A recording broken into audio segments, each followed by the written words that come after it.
Avant de commencer, n'oubliez pas de liker et de vous abonner. Tout a commencé un mardi soir. Rachel est rentrée juste après 22 heures, ses talons claquant sur le carrelage, un sac fourre-tout négligemment jeté sur son épaule. J'étais assis sur le canapé, buvant les dernières gorgées de montée à la camomille, à moitié absorbé par les infos muettes, à moitié comptant les secondes depuis qu'elle avait quitté le travail à 18 heures. Longue journée, ai-je demandé nonchalamment. Elle n'a pas répondu tout de suite, s'est contentée de retirer ses chaussures et de déposer son sac sur l'îlot de la cuisine. Puis est venue l'odeur, âpre, poivrée et étrangère. Pas son habituel parfum de lavande. Pas même le léger sillage des bougies vanille qu'elle aimait allumer dans sa voiture. C'était plus lourd, masculin. Rachel m'a surpris en train de renifler l'air avant que je ne puisse me cacher. Oh, dit-elle avec un petit rire, probablement à cause d'avoir serré David en partant. On a eu une réunion tardive avec le cabinet Ridgeland. Je l'ai regardé un instant. Tu serres David dans tes bras? C'est un ami. Ethan, détends-toi. Je suis détendu, ai-je dit calmement. Mais tu as 2 heures de retard. Tu n'as pas envoyé de SMS et je sens ce gars avant même d'entendre tes clés. Elle a jeté son manteau sur le tabouret de bar. Alors maintenant tu me renifles comme un chien policier. Non, je pose une question. Tu rentres à la maison en sentant un parfum qui n'est pas le tien, d'un gars dont je n'ai jamais entendu parler. Pardonne-moi de m'interroger. Les yeux de Rachel se sont rétrécis. Il est aux achats. Ce n'est pas comme si je travaillais dans un couvent, Ethan. Je suis entouré d'hommes toute la journée. Je sais ça, mais d'habitude tu ne sens pas leur coup. L'air s'est épaissi instantanément. Elle s'est dirigée vers le réfrigérateur et l'a ouvert brusquement, attrapant une canette de seltzer comme une arme. Sa main tremblait légèrement alors qu'elle l'ouvrait. Je n'arrive pas à croire ça, marmonna-t-elle. Tu m'accuses de quoi, exactement? De tromperie? Après une seule soirée tardive. Je n'ai pas dit ça, ai-je répondu calmement, en me levant. Je demande pourquoi tu sens un autre homme. Ce n'est pas de la paranoïa. C'est de l'observation. La mâchoire de Rachel s'est crispée. Incroyable. Tu restes assis ici toute la journée à mijoter dans tes insécurités, attendant juste de me sauter dessus. Je travaille. Je gagne ma vie. Je jongle avec les clients, les fournisseurs et le personnel. Et maintenant je dois me justifier à cause d'un stupide parfum. J'ai levé une main. Je n'ai pas dit que tu avais fait quoi que ce soit. Je n'achète juste pas l'histoire. Parce que tu ne me fais pas confiance, a-t-elle claqué. C'est le vrai problème. Admets-le. Tu meurs d'envie de me prendre en faute. C'était ça. La culpabilité transformée en accusation. Le scénario inversé. Classique. Je veux te faire confiance, ai-je dit doucement. Mais ce soir, ça ne me semble pas juste. Elle se tenait au milieu de la cuisine, respirant difficilement, les mains agrippant le comptoir comme si c'était la seule chose qui la maintenait debout. Vas-y, Ethan. Joue au détective. Appelle mon bureau. Localise ma voiture. Engage quelqu'un. Mais quand tu ne trouveras rien, j'espère que tu te souviendras de ce moment où ta paranoïa a détruit ton mariage. Sur ce, elle s'est retournée et s'est dirigée vers la chambre. Ses pas étaient bruyants, délibérés. Je suis resté immobile, fixant le couloir vide. Quelque chose n'allait pas seulement le parfum, pas seulement la défensive. C'était la rapidité du mensonge, son côté répété. Je me suis retourné vers le salon silencieux. Les mêmes infos muettes clignotaient sur l'écran. La même photo encadrée de nous à Folly Beach. Le même canapé où j'avais passé d'innombrables nuits, supposant que tout allait bien. Mais maintenant, plus rien ne me semblait familier. Je n'étais plus seulement un mari. J'étais un homme en alerte. Parce que quand quelqu'un rentre tard en sentant quelqu'un d'autre et ne cligne pas des yeux avant de vous retourner la situation, ce n'est pas un mariage. C'est de la diversion. Le lendemain matin, je me lèverais toujours à 6h30, préparerais 2 tasses de café et la regarderais faire semblant que rien ne s'était passé. Mais je n'oublierai pas cette nuit. C'était la première fissure, et je le savais. L'après-midi suivante, j'ai quitté le travail plus tôt. Quelque chose continuait de me tordre l'estomac depuis la veille. Je ne pouvais pas me débarrasser de l'odeur ni du regard dans ses yeux juste avant qu'elle ne retourne la situation. Alors, j'ai fait quelque chose que je n'avais pas fait depuis longtemps. Je me suis présenté pour un déjeuner surprise. Le Thai Orchid était sur le chemin. Je me suis souvenu que Rachel adorait leur poulet sauté et leur curry jaune. C'était notre tradition du vendredi soir, à l'époque où nous en avions encore. J'ai pris les plats à emporter, encore chauds, et je me suis dirigé vers son bureau en centre-ville. Son cabinet, Davenport & Company Interior, était niché dans un bâtiment historique rénové, près de King Street. Porte vitrée propre, plantes grasses joyeuses près de la fenêtre. Cela ressemblait au genre d'endroit où personne ne gardait de secret. Mais les apparences. Je suis entré, le sac en papier dans une main, le téléphone dans l'autre. L'assistante d'accueil, une femme petite avec de grandes boucles et des lunettes épaisses, a levé les yeux avec un sourire poli. « Je peux vous aider ? Je suis ici pour voir Rachel Owens. Je suis son mari, Ethan. » Le sourire a vacillé une fraction de seconde. Puis elle a hoché la tête et a actionné l'interphone. « Bien sûr. Elle est en réunion, mais je vais lui faire savoir que vous êtes là. » J'ai observé l'endroit pendant que j'attendais. Murs blancs élégants, fauteuils d'appoint et tons apaisants, tableaux d'ambiance accrochés au liège. Toutes les personnes que je voyais passer portaient des jupes crayons, des blazers ou des hauts fleuris. Des femmes. Toutes des femmes. Pas un seul homme en vue. Quelques minutes plus tard, Rachel est arrivée en marchant dans le couloir, ses talons claquant rapidement, un sourire forcé sur le visage. « Ethan, dit-elle, sa voix juste un peu trop aiguë. Qu'est-ce que tu fais là ? » J'ai levé le sac. Je voulais te faire une surprise. J'ai apporté du Thai de l'orchide. Elle a cligné des yeux. Son sourire s'est brisé. C'est gentil. Tu n'étais pas obligé. Je sais, mais je voulais. J'ai jeté un coup d'œil derrière elle. Tu as dit que tu rencontrais David. Son corps s'est raidi un instant. Oui, dit-elle. Il vient de partir. J'ai regardé par-dessus son épaule. Toujours pas d'homme. Bizarre, ai-je dit, gardant ma voix légère. Tout le monde ici est une femme. Je ne m'attendais pas à ça. J'imagine que David ne travaille pas en interne. Rachel a croisé les bras. Il consulte à distance. Il ne vient qu'une ou deux fois par mois. Ah, d'accord. J'ai laissé le silence s'installer. Elle a regardé le sac, puis moi. Allons parler à l'arrière. Nous avons marché dans le couloir. Ses talons étaient plus silencieux maintenant. Elle m'a conduit devant des portes fermées jusqu'à une petite kitchenette qui sentait le nettoyant à la lavande et les micro-ondes surutilisés. Elle a posé la nourriture sur le comptoir. « Ethan, j'ai beaucoup à faire aujourd'hui. » Rachel, ai-je dit doucement. « Pourquoi ne m'as-tu pas dit la vérité hier soir ?» Ses yeux ont cligné vers le couloir comme si quelqu'un pouvait écouter. « Quelle vérité ? Il n'y a pas de David, n'est-ce pas ? » Un instant s'est écoulé. 2. Sa mâchoire s'est serrée. Je t'ai dit que j'avais rencontré quelqu'un. Pourquoi fais-tu ça ? Parce que rien de tout ça n'a de sens. Tu es rentré à la maison avec l'odeur du parfum d'un étranger et tu as dit que c'était un collègue masculin. Mais maintenant je suis là et le bureau ressemble à une réunion d'anciennes étudiantes. Arrête, dit-elle brusquement, sa voix basse mais tremblante. Tu m'embarrasses. J'ai pris une inspiration. Rachel, regarde-moi simplement dans les yeux. Dis-moi que j'ai tort. Elle a hésité. Ses yeux ont darté à gauche, à droite, comme si elle cherchait une porte qui n'existait pas. Puis elle a dit doucement, tu réfléchis trop. Non, ai-je dit. Je pense enfin clairement. Son visage s'est froissé, juste légèrement, mais elle l'a masqué rapidement. Ce genre de comportement, c'est toxique. Tu te présentes à mon bureau me coinçant comme une adolescente jalouse. Ce n'est pas normal. J'ai apporté le déjeuner, ai-je dit calmement. Et une question.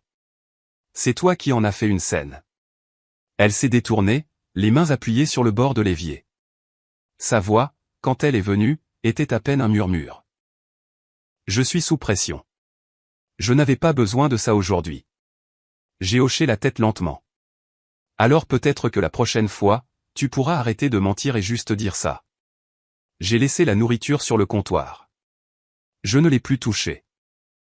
Quand je suis sorti, je ne me sentais pas en colère. Je ressentais une confirmation. Quoi que Rachel soit empêtrée, elle perdait le contrôle et Jean avait fini de faire semblant de ne pas le voir. Pendant les jours qui suivirent, c'était comme vivre avec une étrangère dans un costume familier. Rachel commença à rentrer avant moi. Cela ne s'était pas produit depuis des années. La lumière du porche serait déjà allumée, la table mise, et quelque chose de savoureux mijotait sur la cuisinière. Tourte au poulet, crevettes et gris. La recette de pain de maïs de ma mère qu'elle avait l'habitude de plaisanter comme étant trop au sudiste pour elle. La nourriture avait le même goût, mais la chaleur qui l'accompagnait, celle la manquait. Mercredi, elle m'a même accueilli à la porte avec un sourire, tablier noué comme si nous étions dans une publicité des années 50. Je me suis dit que tu aimerais un bon repas ce soir, dit-elle comme si de rien n'était. Tu as tellement travaillé. Je suis resté là, ma mallette encore à la main, l'observant. D'accord, ai-je dit lentement. Qu'est-ce qui se passe? Elle a cligné des yeux, le sourire vacillant au coin. Qu'est-ce que tu veux dire par là? Tout ça? Toi qui cuisines? Toi qui es à la maison avant moi? Toi qui souris comme si nous étions en seconde lune de miel? Elle a laissé échapper un petit rire, léger et trop contrôlé.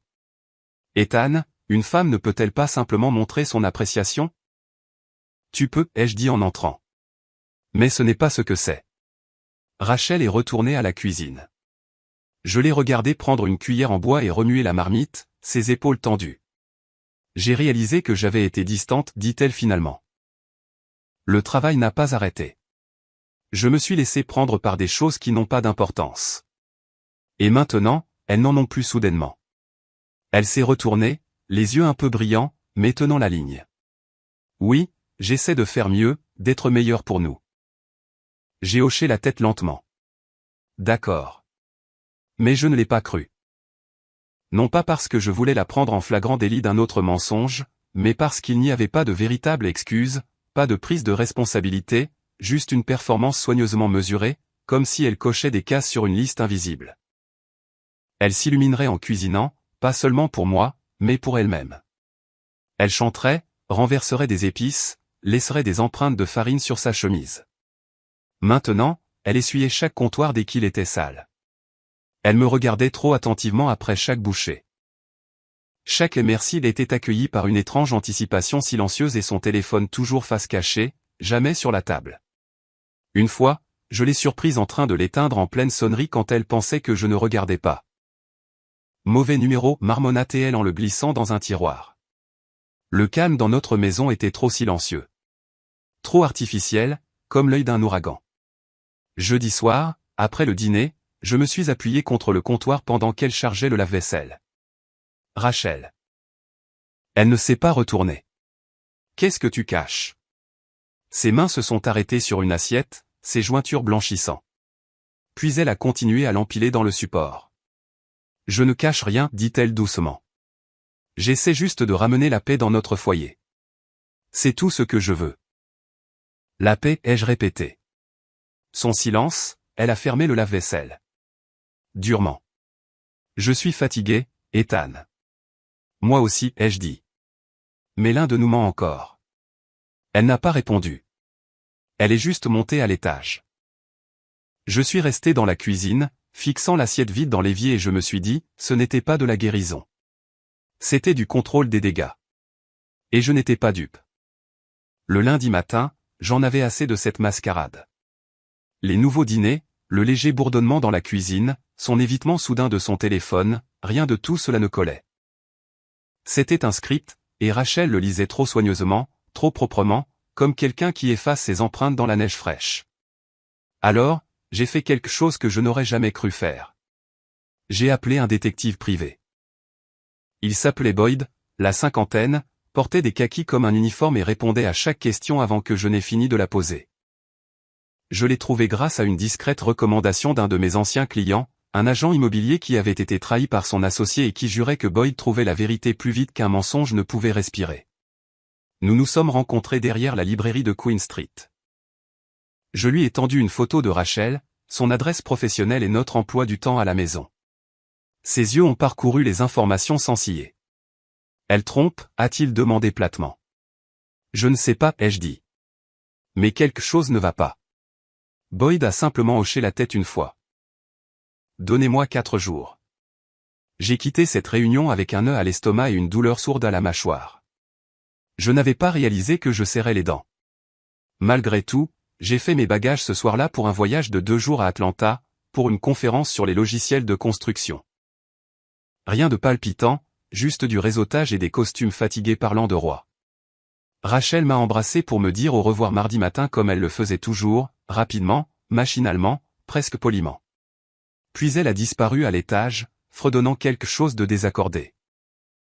Je suis arrivé à Charleston International juste avant midi. L'aéroport était inhabituellement calme. De bas nuages planaient au-dessus de la piste comme un avertissement. J'étais à mi-chemin de la sécurité quand mon téléphone a vibré. Conférence reportée en raison de perturbations de vol liées à la météo. Veuillez reporter. J'ai fixé le message, debout au milieu du hall B. Pendant que le monde bougeait autour de moi, je n'ai pas envoyé de SMS à Rachel, je n'ai pas appelé.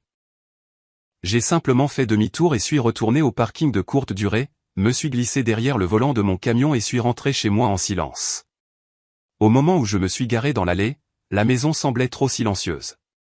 La voiture de Rachel était partie. La lumière du porche était éteinte, les rideaux tirés. À l'intérieur, rien ne semblait déranger, sa tasse de thé à moitié vide toujours sur le comptoir, une pantoufle glissée sous le canapé, mais pas de mots, aucun signe qu'elle était sortie faire des courses ou se promener. J'ai finalement sorti mon téléphone et je lui ai envoyé un SMS. Où es-tu? Elle a répondu en 1 minute, avec Jenna. On se met juste à jour. Le café s'est transformé en vin. Ne t'inquiète pas. Je t'aime. Jenna, son amie d'enfance, celle de Bluffton, maintenant mariée à Mike, un homme discret que je connaissais à peine. Jenna était venue dîner quelques fois, mais nous n'échangeaions pas vraiment de cartes d'anniversaire. Pourtant, c'était un nom facile à utiliser, suffisamment familier pour que je ne le remette pas en question. Sauf que je l'ai fait parce que Rachel n'avait pas mentionné avoir vu Jenna depuis plus de 6 mois. Je me suis assis sur la coudoir du canapé, relisant le message. Puis j'ai ouvert Google Maps. J'ai tapé le nom du café que Jenna aimait, le Sweet Fern, douillettement niché près de l'eau, éclairé de guirlandes Edison et de biscotti fait maison que Rachel avait un jour qualifié de déraisonnablement bon. Je n'ai pas répondu à son SMS. J'ai juste pris mes clés, suis monté dans le camion et j'ai roulé. Plus je m'approchais, plus je me sentais calme. Pas de musique, pas de radio, juste le léger bourdonnement des pneus et le silence pesant dans ma poitrine, se resserrant à chaque pâté de maison que je passais. Il ne s'agissait plus de colère. Il s'agissait de réponse. Et j'en avais fini d'être prudent. Le Sweet Fern était faiblement éclairé. Tout en briques apparentes et plantes suspendues, comme un secret tranquille enveloppé de charme rustique. Le genre d'endroit qui chuchotait au lieu de crier. J'ai franchi la porte et j'ai laissé la chaleur m'envelopper. L'odeur d'espresso et de focaccia au romarin emplissait l'air. Mes bottes faisaient de doux bruits sourds sur le parquet alors que je balayais les tables du regard. Et puis je l'ai vue, dans le coin arrière, contre le mur du fond. Rachel riait doucement, un verre de vin à la main, assise directement en face de Mike, le mari de Jenna. Ils ne se contentaient pas de discuter. Ils étaient penchés l'un vers l'autre, les épaules proches, sa main posée sur la table un peu trop près de la sienne. Elle rentrait ses cheveux derrière son oreille, quelque chose qu'elle ne faisait que lorsqu'elle voulait être remarquée. Mike disait quelque chose à voix basse, et les yeux de Rachel scintillaient entre l'amusement et quelque chose de pire. Il a tendu la main vers son verre, et c'est à ce moment-là que j'ai commencé à marcher. Rachel m'a vu la première. Son corps s'est raidi. Le verre de vin s'est figé en l'air. Mike n'a pas remarqué tout de suite, jusqu'à ce qu'il voie son expression et suive son regard. Il est devenu pâle. Ethan, dit rapidement Rachel, se levant, la couleur drainant de son visage. Mike a failli renverser sa chaise. Je ne savais pas que tu. Je ne l'ai pas regardé. Bon après-midi, ai-je dit doucement, la voix plate. Rachel s'est approchée de moi, la voix en hauteur comme si elle essayait de contrôler la pièce. Nous étions justes. Ce n'est pas ce que ça a l'air. J'aimerais savoir ce que c'est, ai-je dit. Mike a attrapé son manteau sur la chaise, ses yeux cherchant la sortie comme un animal piégé. Oh, oui. Je t'appellerai, Rach. Il m'a frôlé en passant, son épaule effleurant la mienne. pas d'excuses, pas un regard en arrière. Et juste comme ça, nous étions seuls. Je me suis tourné lentement vers Rachel. « Tu as menti, ai-je dit. »« Non, a-t-elle répondu instantanément. »« Trop vite, Ethan. Écoute-moi. Ce n'était pas romantique. Nous planifions quelque chose pour Jenna. Son anniversaire, c'est la semaine prochaine. Son anniversaire, ai-je répété. Oui. Dans un café, avec du vin et des bougies. La voix de Rachel s'est élevée. C'était censé être une surprise. Tu n'étais pas censé voir ça. N'est-ce pas? Parce que j'étais censé être à Atlanta. Elle s'est figée. Sa bouche s'est ouverte, puis refermée. Elle a regardé ses mains, les tripotant, les joignant comme si elle essayait de transformer le mensonge en quelque chose de crédible. Tu as dit que tu étais avec Jenna. Je ne savais pas comment l'expliquer. Tu aurais pu dire la vérité, ai-je dit, m'approchant. À moins que la vérité ne soit pire. Ses yeux ont finalement rencontré les miens. Rien ne s'est passé. J'ai hoché la tête lentement, ma mâchoire serrée si fort que ça faisait mal. Alors pourquoi est-ce que ça donne l'impression que oui? Rachel a exhalé brusquement, presque comme un sanglot, mais s'est retenue. Tu exagères. Mike et moi, nous parlions de Jenna. C'est tout. J'ai vu la façon dont tu le regardais, ai-je dit, la voix comme de la pierre. Et ce n'est pas la façon dont on regarde quelqu'un en planifiant une fête surprise. Ses épaules se sont affaissées. La pièce autour de nous bourdonnait de normalité, tasses qui cliquetaient, jazz doux, chuchotement. Mais nous étions au milieu d'un cratère. Je ne veux pas faire ça ici, murmura-t-elle. Je me suis reculé. Tu l'as déjà fait. Je me suis tourné vers la porte derrière moi. J'ai entendu sa voix se briser, juste un peu. Ethan, s'il te plaît.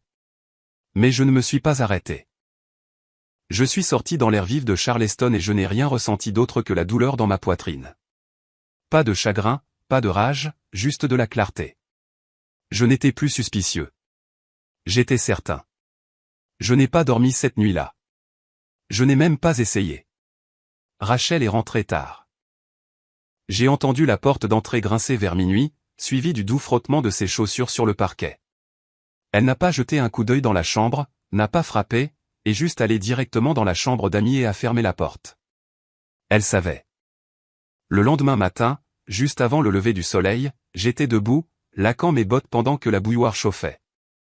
Le café n'avait pas beaucoup de goût. Ma poitrine bourdonnait d'une lente brûlure qui n'avait rien à voir avec la caféine. Ce n'était plus de la rage. C'était de la concentration. À midi, je savais exactement où le trouver. Mike était une créature d'habitude. Même salle de sport, même heure chaque jour. Un petit centre de fitness niché derrière le centre commercial local, à peine assez grand pour justifier le nom. Je me suis garé 2 rangées plus loin et j'ai attendu. Il est sorti juste après 12h40. Serviette autour du cou, bouteille d'eau à la main, le visage rougi par le tapis de course, ou peut-être la culpabilité. Je suis sorti du camion et j'ai marché vers lui. Sans me presser. Mike. Il s'est figé à mi-pas. Sa tête a tressauté. Sa bouche s'est contractée. Ethan, écoute, mec. Nous n'allons pas jouer à ce jeu, les jeux interrompus. Ma voix était calme, mesurée. Cela l'a effrayé plus qu'un cri n'aurait pu le faire.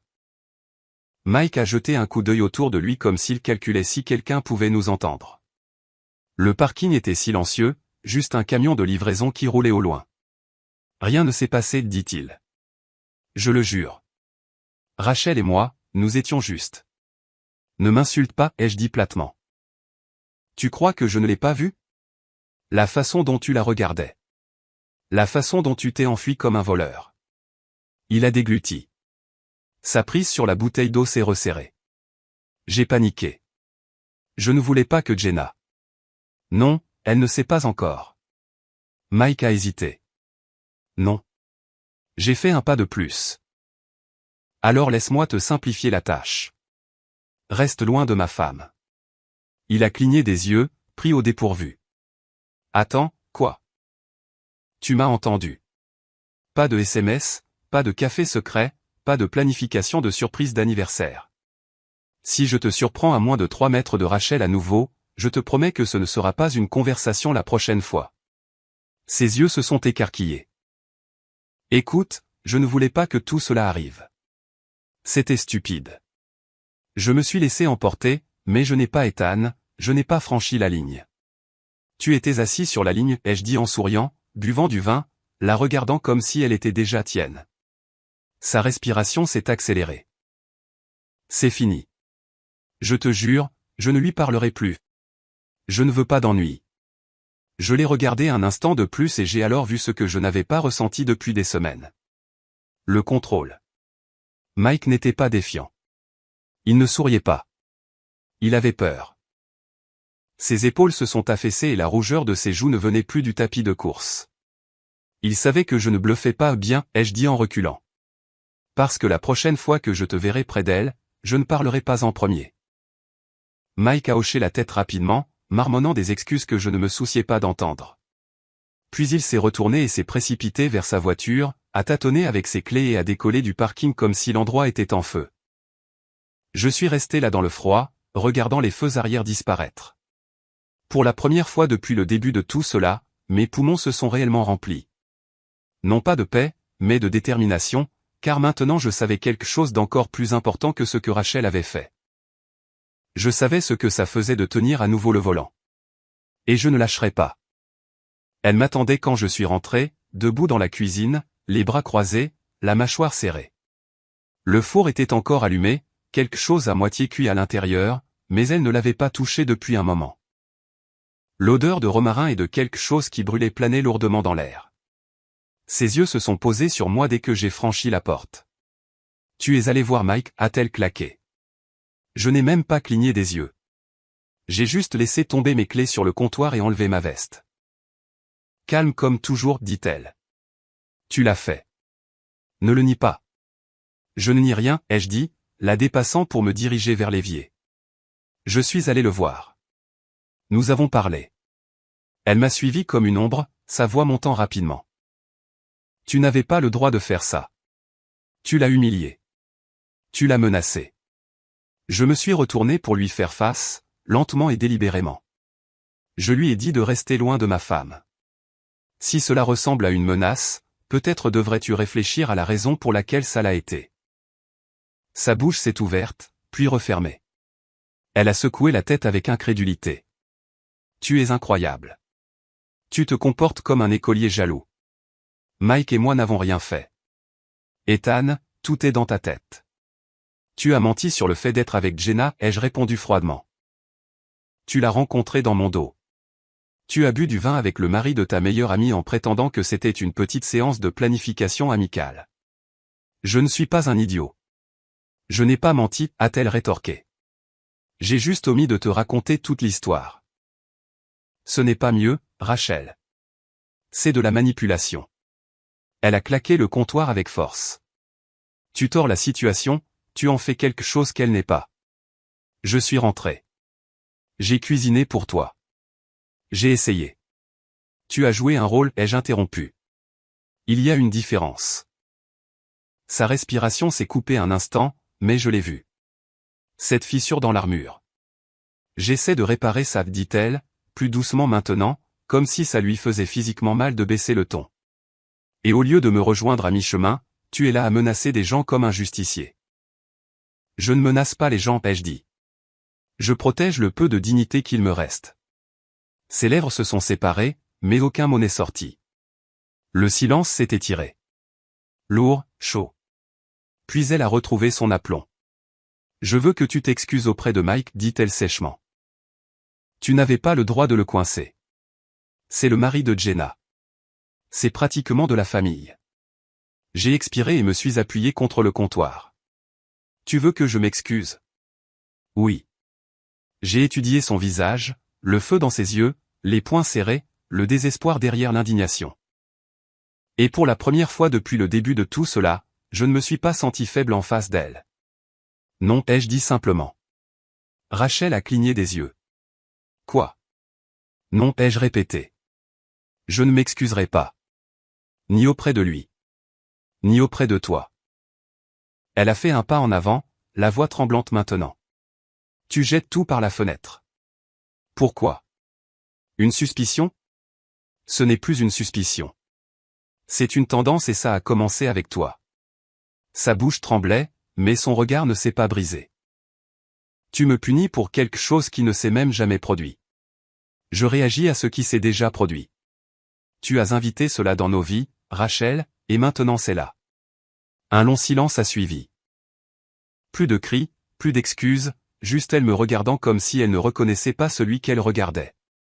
Et peut-être qu'elle ne le reconnaissait pas, car je n'étais plus l'homme qui restait silencieux pendant que les mensonges glissaient à travers les conversations du dîner. Je n'étais plus le mari qui ignorait les signaux d'alarme pour préserver la paix. Cet homme avait disparu. Elle a baissé les yeux, puis a détourné le regard. Tu es différent, dit-elle doucement. J'ai dû l'être. Rachel n'a pas répondu. Elle s'est détournée lentement, marchant vers la chambre d'amis comme si la conversation n'avait jamais eu lieu, mais j'ai vu sa main trembler alors qu'elle effleurait l'encadrement de la porte. L'orage entre nous n'était plus bruyant, mais il était là, en attente.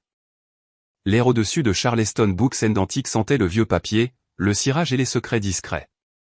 Le bureau de Boyd se trouvait en haut d'un escalier en bois grinçant. Mur nu, lumière jaune et un ventilateur de bureau qui ne faisait pas grand-chose d'autre que de tourner.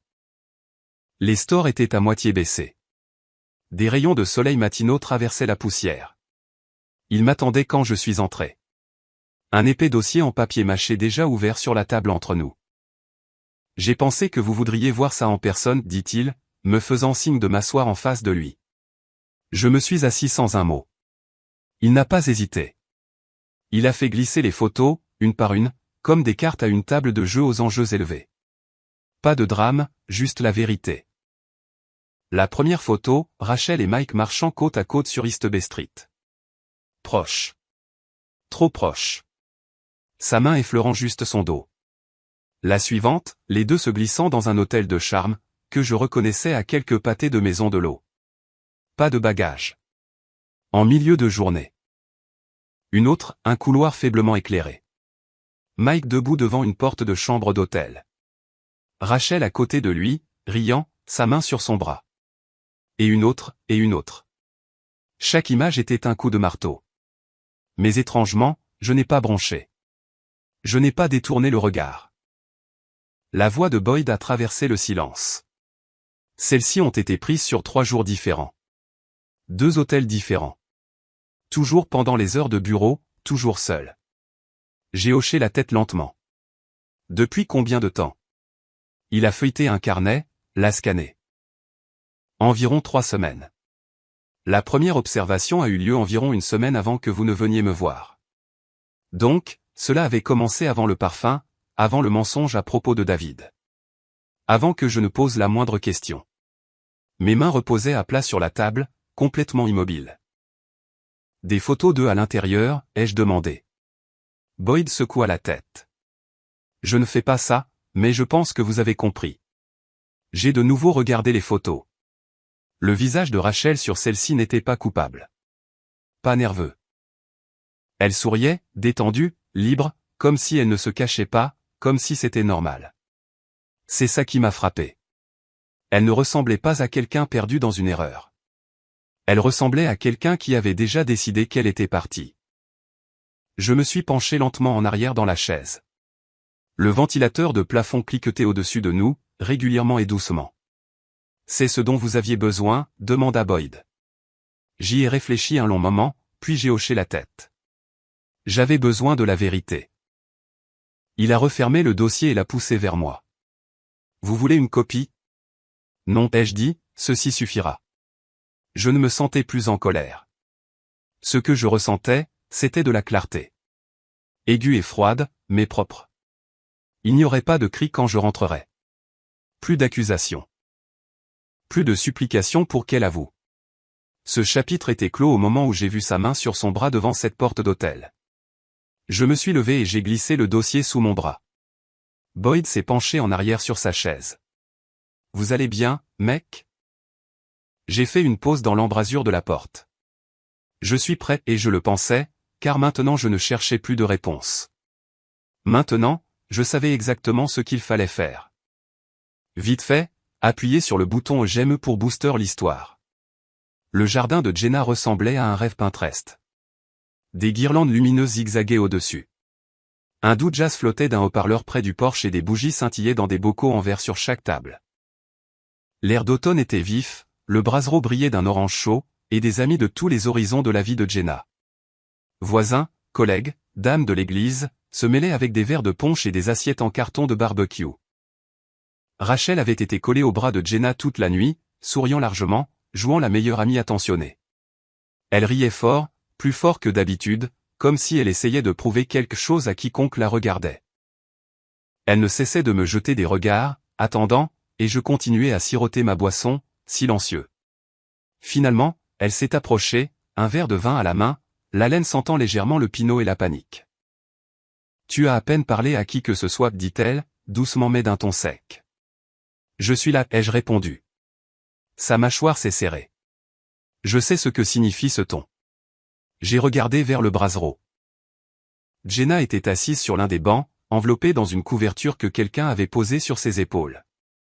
Son sourire était doux, honnête. Elle avait l'air heureuse, et cela m'a brisé plus que tout.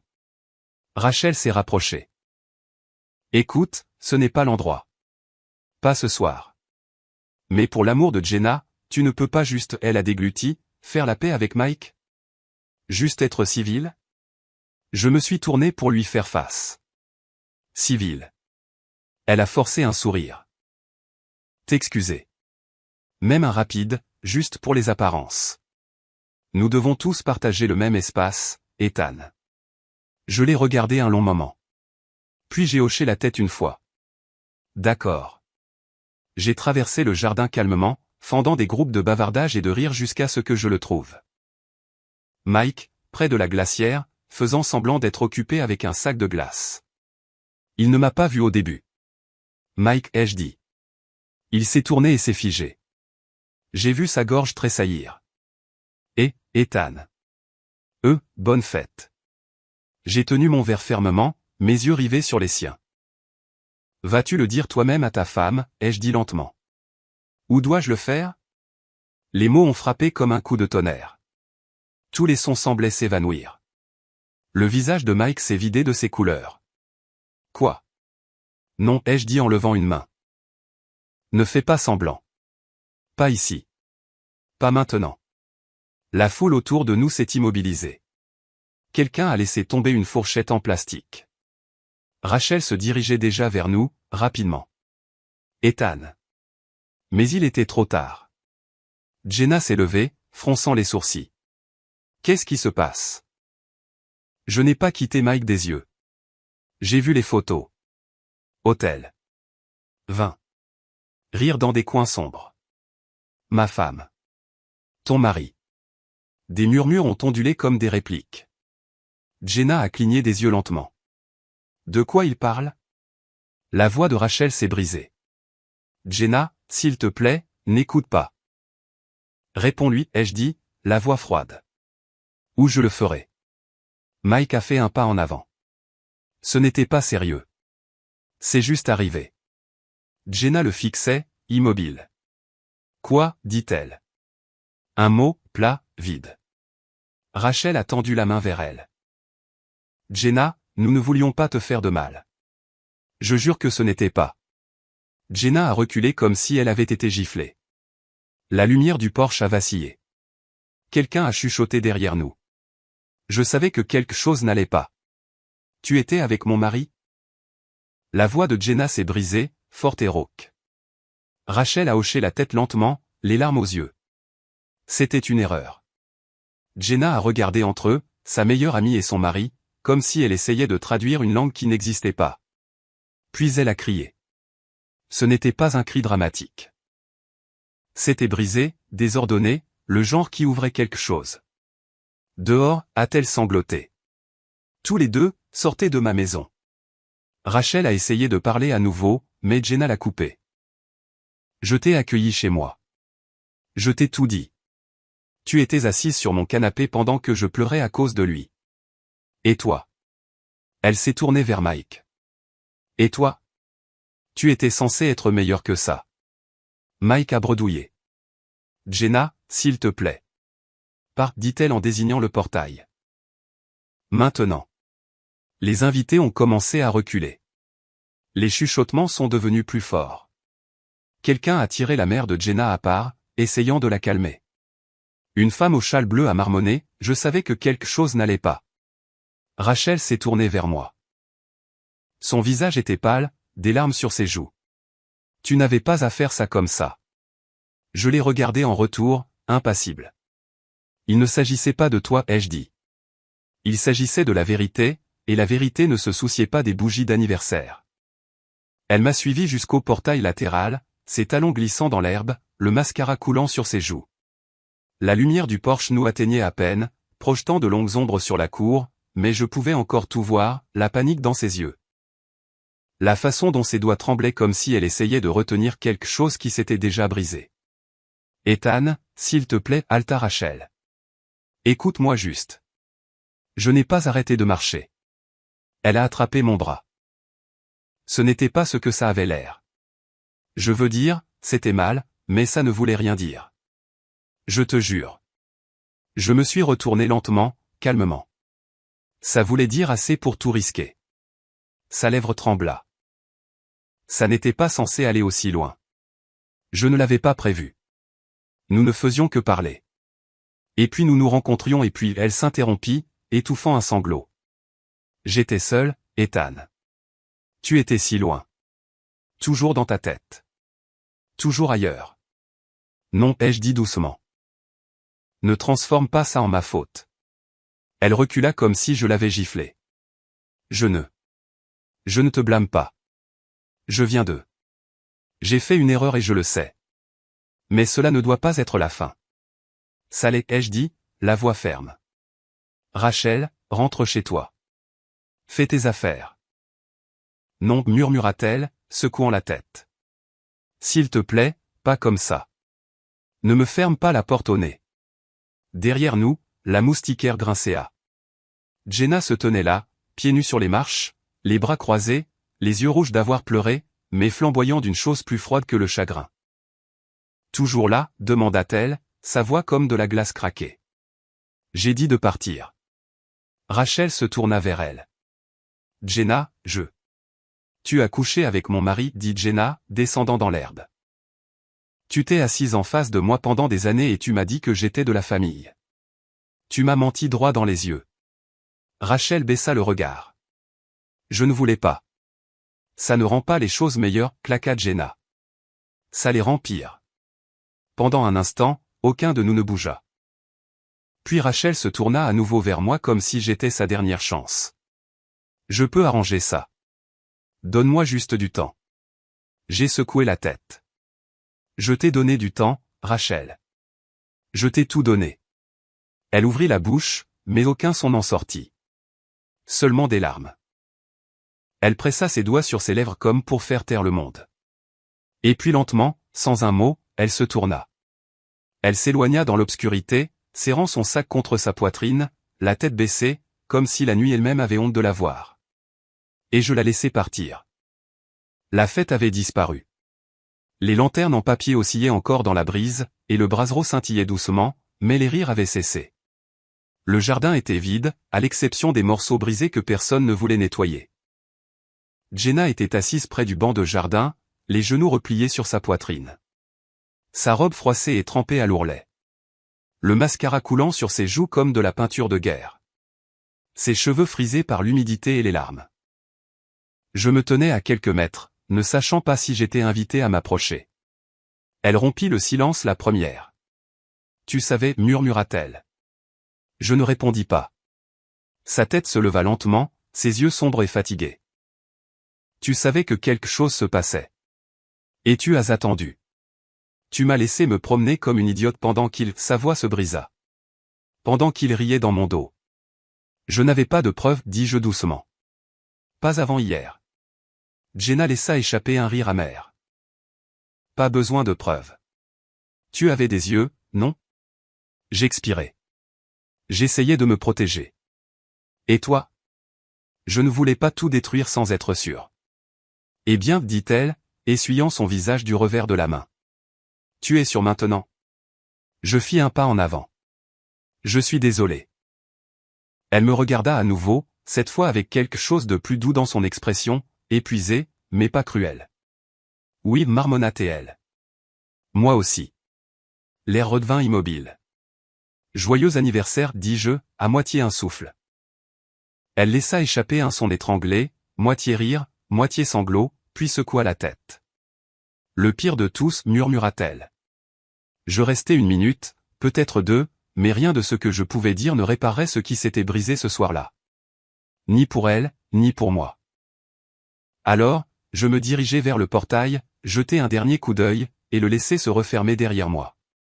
Le lendemain matin, juste au lever du soleil, mon téléphone vibra sur la table de nuit. Un SMS, un mot, café, et ce fut la fin de l'histoire. Je pense encore à la façon dont Jenna s'est défendue cette nuit-là. Les a tous deux mis à la porte sans hésitation, même avec le cœur en miettes. Qu'auriez-vous fait à sa place? A-t-elle eu raison de tout arrêter là, ou aurait-elle dû attendre davantage? Dites-le moi dans les commentaires. Et si cette histoire vous a touché, n'oubliez pas de liker et de vous abonner.